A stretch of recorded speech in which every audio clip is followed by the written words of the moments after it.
మీరు వచ్చారు, ఇప్పుడు అన్ని ఉన్నాయా సౌకర్యాలు? లేవు. మళ్ళీ సమకూర్చుకోవాలి.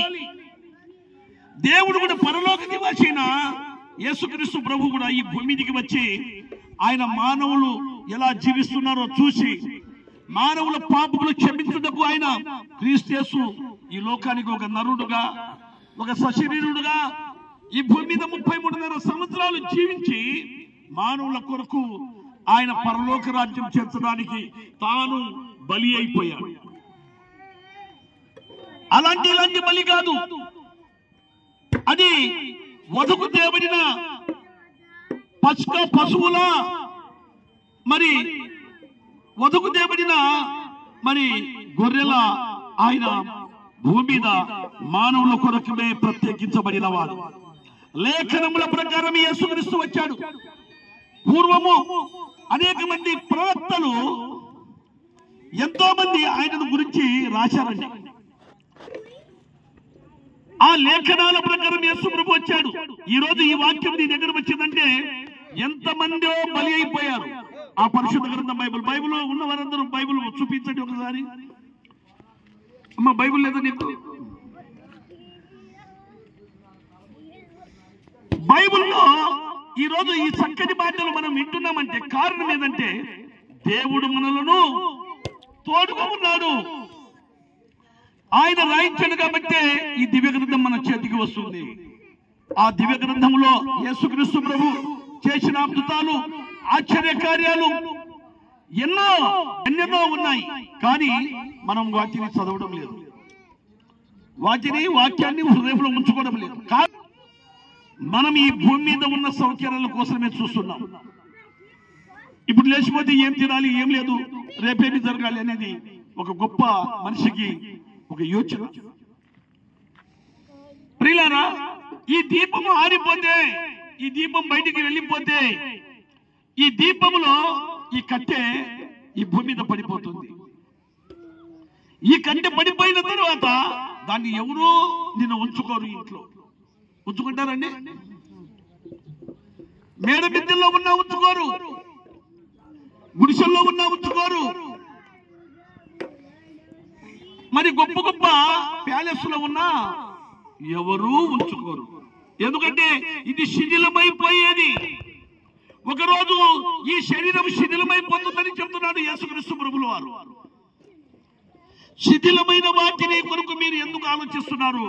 అందుకే యోహాను సువార్తలో ఆయన 6వ అధ్యాయంలో 63వ వచనములో ఏమంటాడు ఆయన? ఆత్మయే జీవింపజేయుచున్నది, శరీరము కేవలం నిష్ప్రయోజనము. సంవత్సరాలు గడిచిపోతున్నాయి, మన స్వభావాలు మారడం లేదు. ఒక సంవత్సరానికి ఎన్ని వారాలు వస్తాయండి చెప్పండి? ఒక సంవత్సరానికి ఎన్ని వారాలు? ఇంకా బాగా చెప్పాలి, అది కరెక్ట్. 52 వారాలు.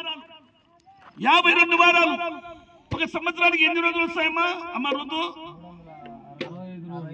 365 రోజులు గడిచిపోయా. మన కళ్ళ ముందరే గడిచిపోతూనే వస్తున్నాయి 365 రోజులు.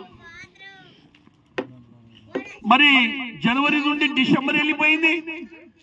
ఆ తర్వాత మళ్ళా జనవరిలో ప్రవేశం, నూతన సంవత్సరం వచ్చాం. నూతన సంవత్సరం వచ్చిందని నూతనమైన మరి వస్త్రాలు తొడగొచ్చు, నూతనమైన బండ్లు తెచ్చుకునే వాళ్ళు ఉన్నారు, నూతనముగా టీవీలు తెచ్చుకునే వాళ్ళు ఉన్నారు, ఫ్రిడ్జ్లు తెచ్చుకునే వాళ్ళు ఉన్నారు.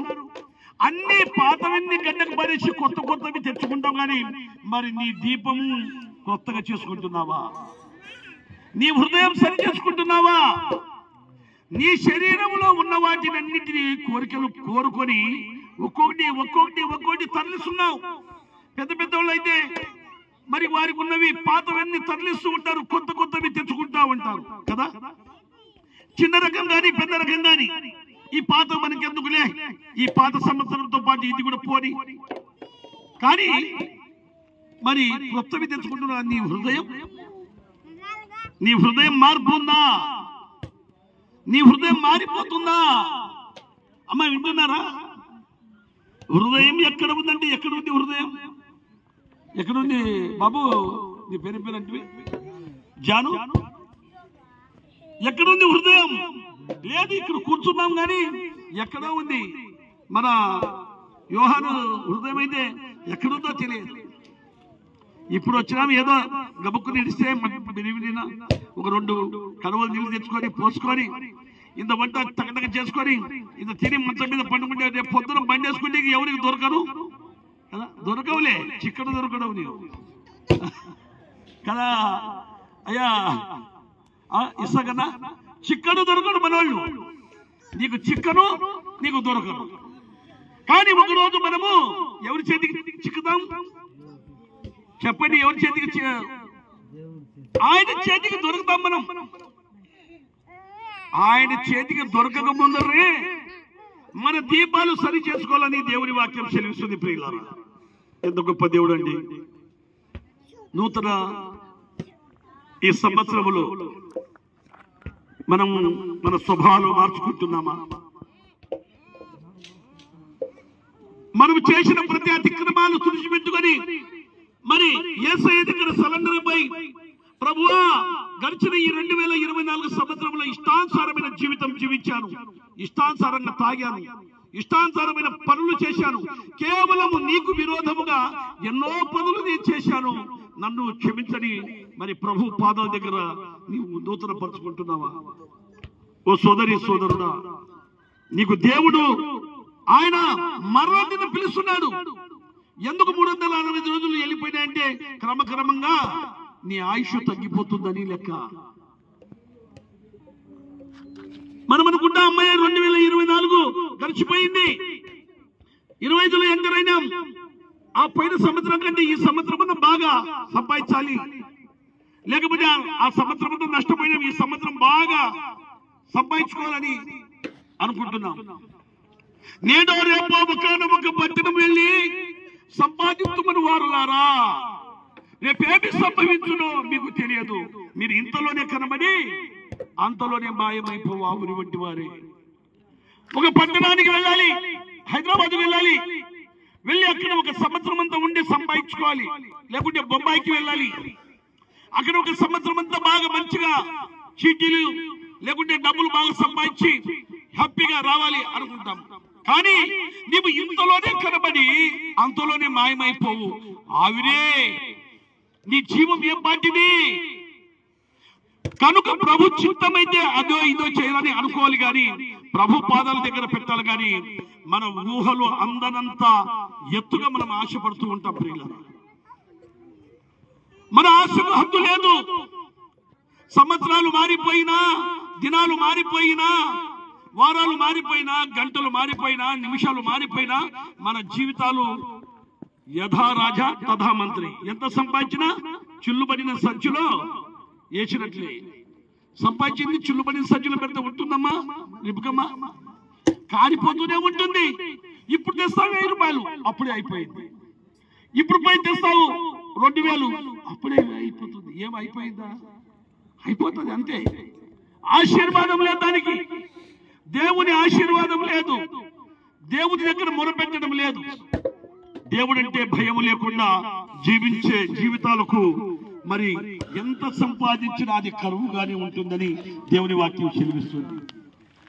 నీవు ఏ స్థితిలో ఉన్నా సరే, నువ్వు ఏ పరిస్థితిలో ఉన్నా సరే, మొదట నీ స్థానం దేవునికి ఇస్తే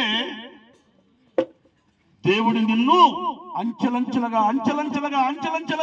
ఆయన నిన్ను కాపాడుతూ నిన్ను ఆశీర్వదిస్తూ వస్తాడు. ప్రియులారా, కనుక ఈ సాయంకాలం వేళ, ఈ పునరుత్థాన దినమందు, ఈ నూతన సంవత్సరంలో ఈ మొదటి వారం ఇది. పిలిస్తే రావడం కష్టమైపోయింది మనుషులకు. చూశారా? ఎందుకంటే దేవుని వాక్యం అంటే నిర్లక్ష్యం, దేవుడంటే భయం లేదు. వారు అనుకుంటున్నారు, ఈయన పిలిస్తే మేము ఎందుకు పోవాలి, ఈయనతో మాకేమి. కానీ నాలో ఉన్నది నేను కాదు, కానీ నాలో ఉన్నది దేవుడి నుండి మాట్లాడించే మాటలు. ప్రియులారా, అందుకే యోహాను సువార్తలో 1వ అధ్యాయం 1వ వచనంలో, ఆది యందు వాక్యం ఉండెను, వాక్యము దేవుని యందు ఉండెను, వాక్యము దేవుడై ఉండెను, ఆయనే కృపా సత్య సంపూర్ణుడుగా మన మధ్యన నివసించెను. మన మధ్యన ఉన్నది దేవుని వాక్యం. దేవుడు ఉన్నాడు, ఎక్కడ ఇద్దరు ముగ్గురు నామమున కూడి ప్రార్థిస్తారు అక్కడ ఉంటానని వాగ్దానం ఇచ్చిన దేవుడు ప్రియులారా. ఎంత గొప్ప దేవుడు. పాత స్వభావం పాతి పెట్టి నూతన స్వభావం మార్చుకుంటే, నీ హృదయం మారిపోతే నీ కుటుంబం ఎంత ఆశీర్వదించబడుతుందో. ఇక పాపపు జీవితంలోనే జీవిస్తావా? ఆ రోత బ్రతుకులోనే బ్రతుకుతావా? ఆ తుచ్చమైన వాటికి నీవు ఆశిస్తావా? ఆ కామము, క్రోధము, మదము, మాత్సర్యమని మరి అనేకమైన మరి చెడు అలవాట్లు ఉంటావా? ఇందాక ఒక పాట పాడాం, ఓ మానవా నీ పాపం మానవా, యేసయ్య ఎందుకు నీకు రక్తం కార్చాడు? నువ్వు పాపివై ఉండే అలాగే పాపంలోనే మరణించి పాతాళానికి అగ్నిగుండానికి నువ్వు వెళ్ళకూడదని దేవుడు నీ కొరకు బలియాగమైపోయాడు. నీ కొరకు రక్తం కార్చాడు. ఆయన శిలువ మరణం పొందాడు.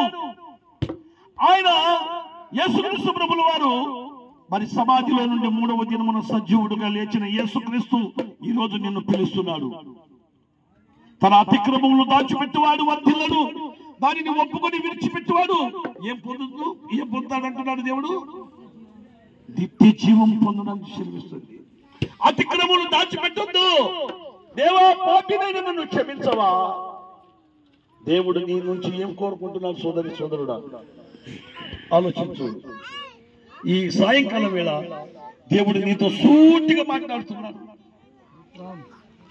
ఇది నాకు కాదులే అని నువ్వు తీసిపారేద్దు.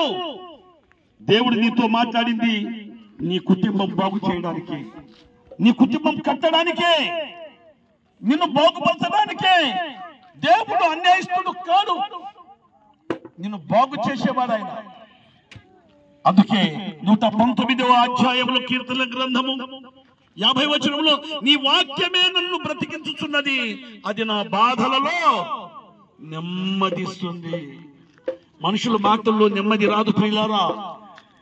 మనుషులు మాయోపాయం చేత ఎన్ని మాటలు చెప్పినా నోటిలో నుండి వచ్చేది వేరు మాట, హృదయం నుండి కత్తెర వస్తుంది. కానీ దేవుని మాట నీకు శాశ్వతమైంది. ఆ వాక్యం నిన్ను బ్రతికిస్తుంది. నీవు చావు ఘడియల్లో కూడా అది తట్టి లేపి నిన్ను జీవింపజేస్తుంది. ఇట్టి గొప్ప దేవుడు నీకు ఈ నూతన సంవత్సరంలో ఈ మొదటి నెలలో దేవుడు నిన్ను ప్రేమిస్తున్నాడు. మరి అలాంటి దేవుని వైపు నీవు చూడాలని ఆయన నిన్ను ప్రేమించాడు కనుక నీవు ప్రేమిస్తే పరలోక రాజ్యం ఉంది. యేసు ప్రభు చెప్పాడు, ఆకాశం నా సింహాసనం, భూమి నా పాదపీఠం. యేసుక్రీస్తు అంతటి మహనీయుడు పరలోకం నుండి భూమి మీద వచ్చి నీ దగ్గర వస్తే నీకెందుకు ఇంత నిర్లక్ష్యం? నీకు దేవుడంటే భయపడవా? దేవుడు నీ కోసమే బలి అయిపోయాడు కదా, నీ కోసమే రక్తం కార్చాడు కదా, నీ పాపముల కొరకే ఆయన బలి అయిపోయాడు కదా. మరి ఆ రక్తం చేత నేను శుద్ధీకరించి పరలోక పట్టణం చేర్చాలని ఆ మహనీయుడైన దేవుడు ఈ భూమి మీదకి వచ్చాడు కదా. సోదరి సోదరులారా, ఇక ఈ నూతన సంవత్సరంలోనే మనం ఉన్నాం, ఈ మొదటి వారంలో ఉన్నాం. ఇప్పటికైనా దేవా, ఇంతవరకు తెలిసి తెలియక నేను ఎన్నో అపరాధాలు చేశాను నీ ముందర. భక్తుడైన దావీదు మహారాజు ఆయన హృదయంలో పాపము ఉన్నప్పుడు ఆయన దేవుడు ఆయనతో మాట్లాడినప్పుడు ఆయన అంటున్నాడు, హిస్సోపుతో నన్ను కడుగు, హిమము కంటే నాకు తెల్లగా చేయి, కేవలం నీ ఎదుట నేను పాపం చేసి నన్ను క్షమించు. ఎంత గొప్ప దేవుడు ప్రియులారా. మనుషులు క్షమించలేరేమో, దేవుడు నిన్ను క్షమించగలడయ్యా, నిన్ను బాగు చేయగలడు. నీవు నమ్మితే అద్భుతాలు చూస్తావు, ఆశ్చర్యాలు చూస్తావు. దేవుడు అట్టి కృప మీకు దయచేయను గాక. మరి ప్రార్థన చేద్దాం.